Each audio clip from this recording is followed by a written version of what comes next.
साहित्यिक अनुष्ठान अत्यंत महत्वपूर्ण इसलिए हो जाता है कि हमारे बीच एक ऐसा रचनाधर्मी और ऐसा रचनाधर्मी उपस्थित है जिसकी सांसों में कानपुर जिंदा है। मैं आज इसके उपलक्ष्य में होने वाले इस उपरांत और उनका रचनात्मक विषय पर यह जो परिचर्चा यहाँ आयोजित की गई है उस पर किंचित अपने विचार व्यक्त करना चाहती हूँ। गांधी जी कानपुर के चहेते तो हैं ही, कानपुर के लाडले भी हैं, क्योंकि कानपुर ने ही उनके जीवन में, उनके व्यक्तित्व में रस, जीवन रस और संघर्ष दोनों की युगपत सर्जना की है।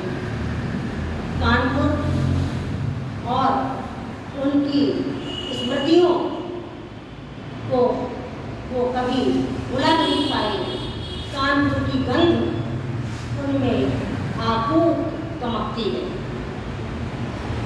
मेरा गांधी जी से पहला मौन परिचय संभवतः 1976 या 77 में पीपीएन कॉलेज के हिंदी विभाग में हुआ था, जब आप डॉक्टर उमेश मिश्र जी से मिलने हेतु आए।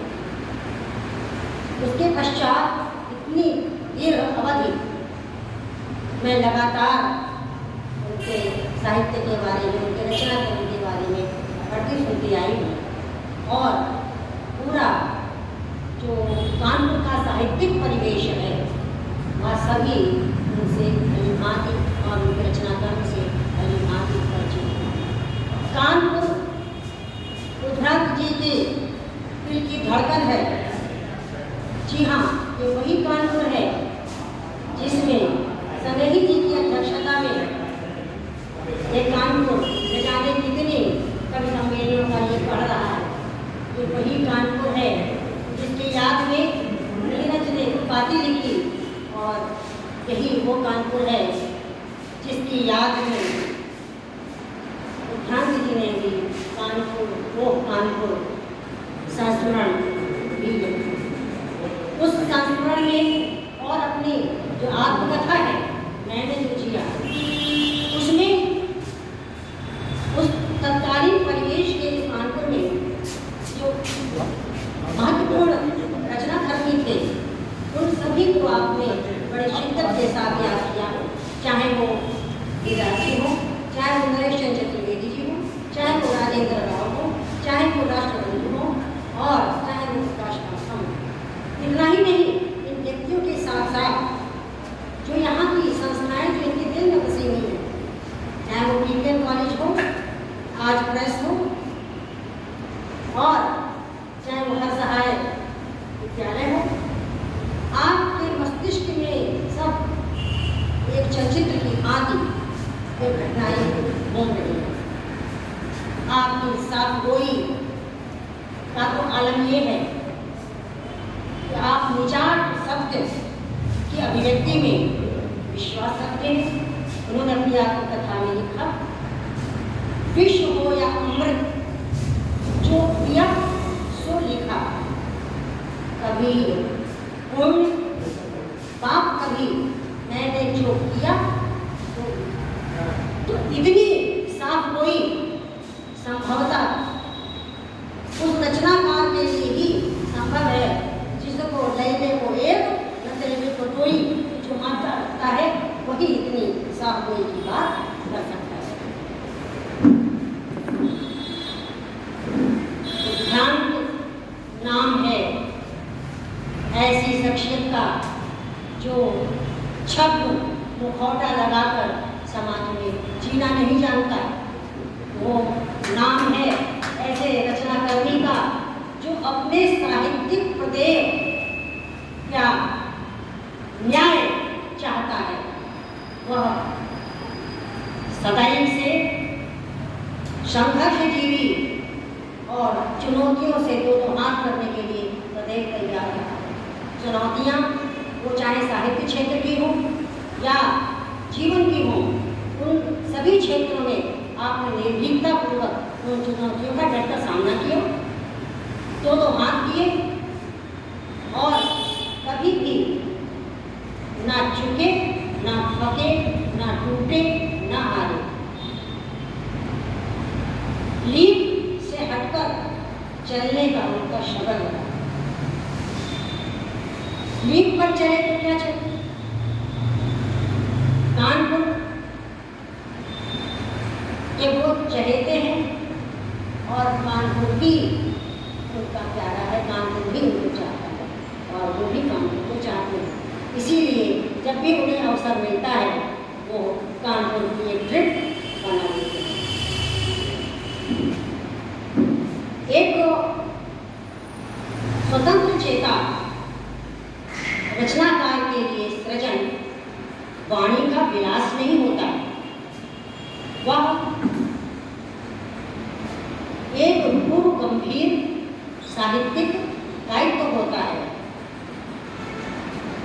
सृजन से रचनाकार स्वयं भी सृजता है, क्योंकि उस समय उसमें नए संवेदन, नया सौंदर्यबोध और नई जीवन दृष्टि भी अपवाती है। अति संवेदनशीलता के कारण ही एक रचनाकार साधारण आम जनों से थोड़ा भिन्न हो जाता है, क्योंकि एक छोटी सी घटना या कोई एक छोटी सी वस्तु उसके निगाह में पड़ते ही वह वर्ण विषय बन जाती है। वहीं एक बदली हुई देह भाषा, बॉडी लैंग्वेज उसके अंतर मन को प्रमाणित कर जाती है।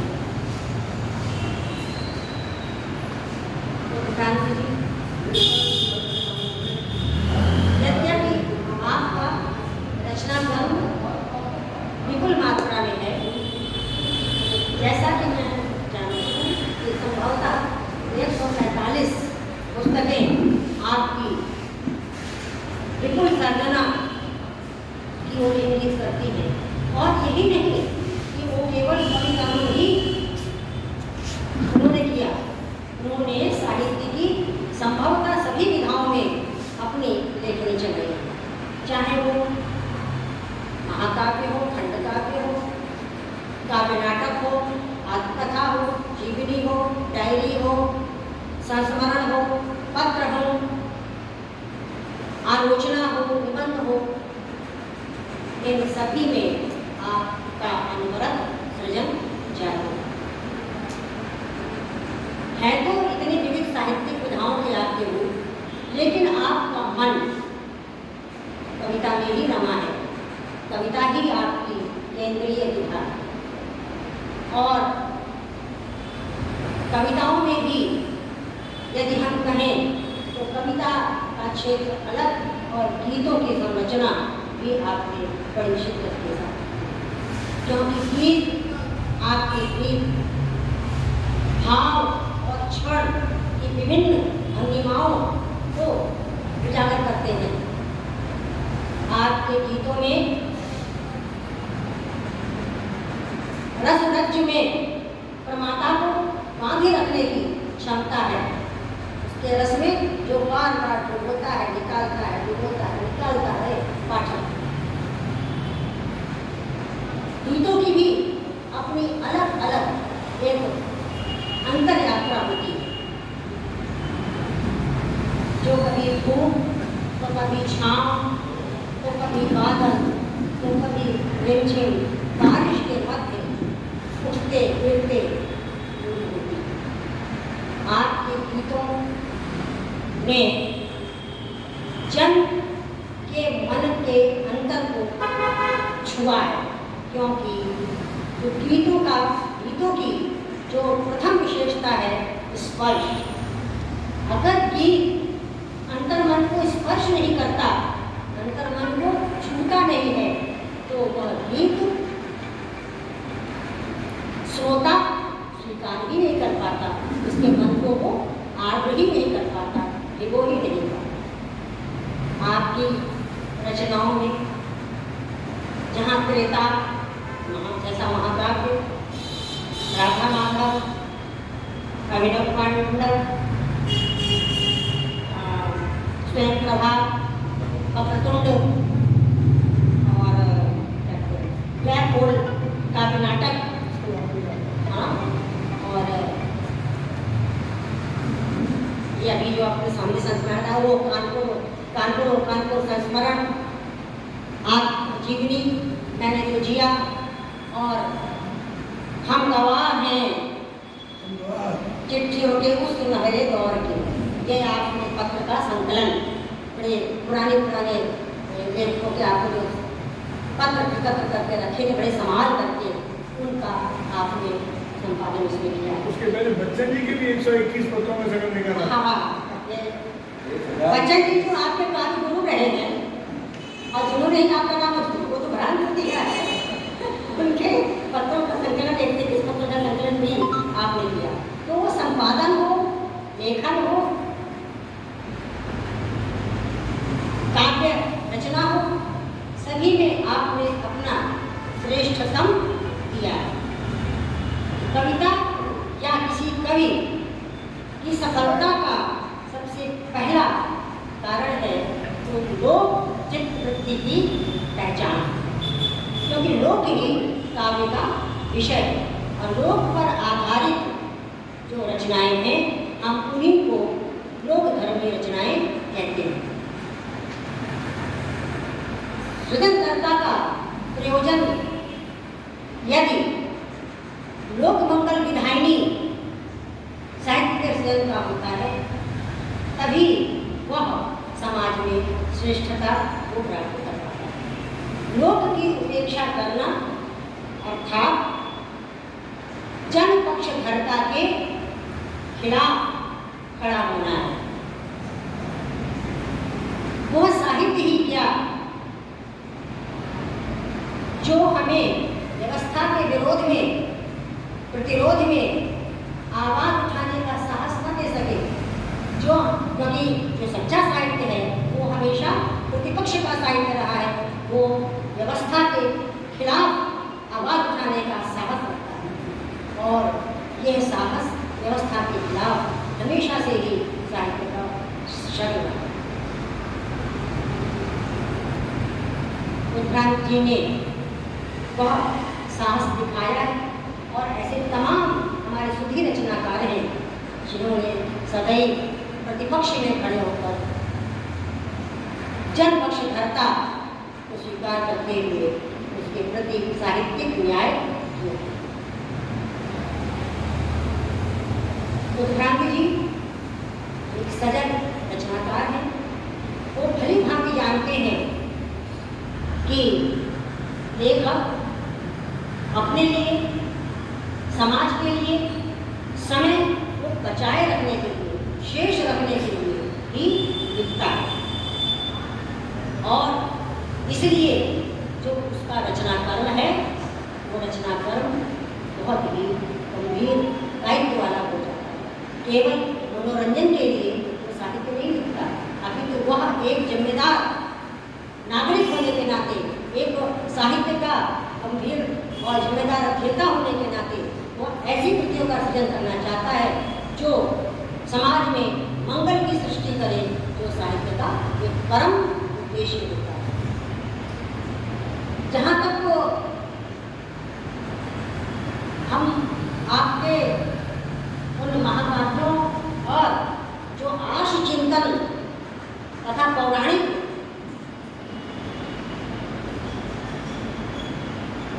तथ्य को लेकर जो लिखे गए काव्य हैं, उसमें उन्होंने पृष्ठपेषण नहीं किया कि जो हमारे आश ग्रंथों में जो वर्णन राम का या राधा माधव का मिलता है हम उसी को का पेस्टिफिकेशन करें।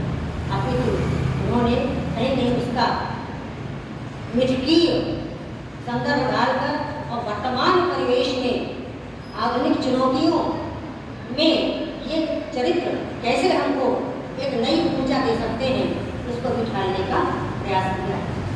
आपकी दो और महत्वपूर्ण रचनाएं हैं, उत्तरावतार और प्रज्ञावेणु।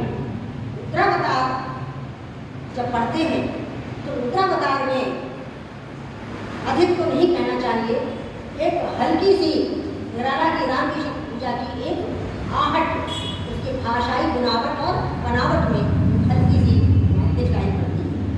प्रज्ञावेणु मुक्त छंद में लिखी गई गीता का पुनर्सृजन किया है।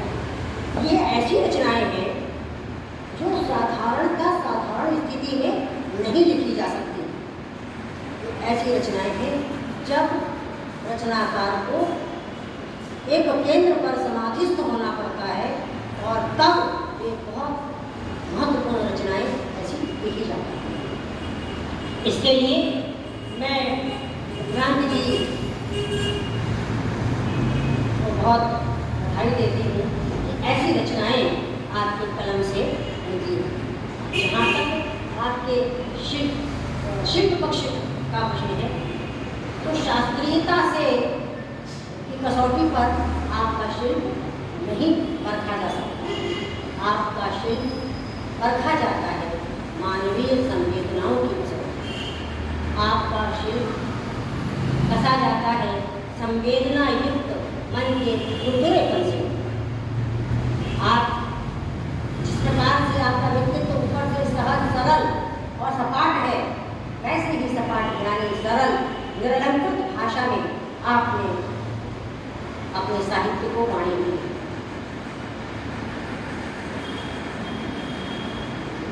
साहित्य एक सामान्य बोलचाल की भाषा को काव्यमयी गरिमा प्रदान कर देना कोई सहज और आसान काम नहीं है।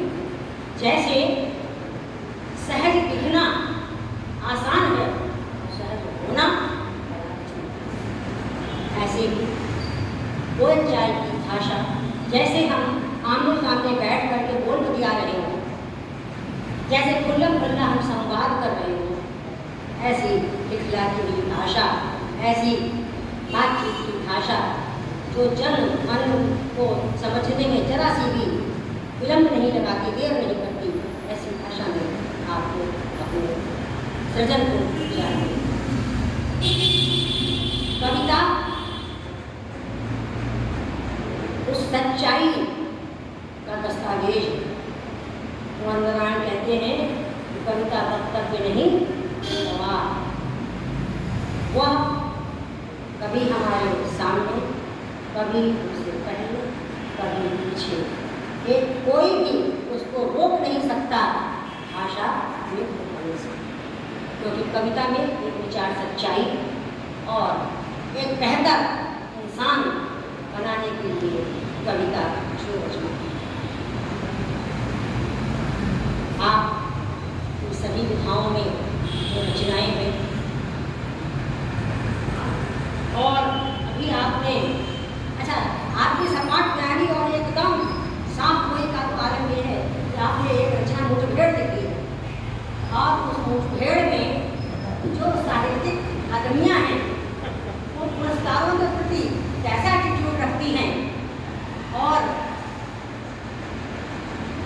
लेखकों और प्रकाशकों पर भी आपने उंगली उठाई है, जिसमें वो रॉयल्टी को लेकर के घपला करते हैं। तो आपके जो मन में है, जो आप कहना चाहते हैं, वो सब आपने उसको बिना किसी हिचक के निधन कर दिया। बस मैं आपके व्यक्तित्व को लेकर सिर्फ एक पंक्ति ही कहना चाहती हूँ कि मैं ये अनुबंध नहीं बेचूंगा, मैं अपनी गंध नहीं बेचूंगा।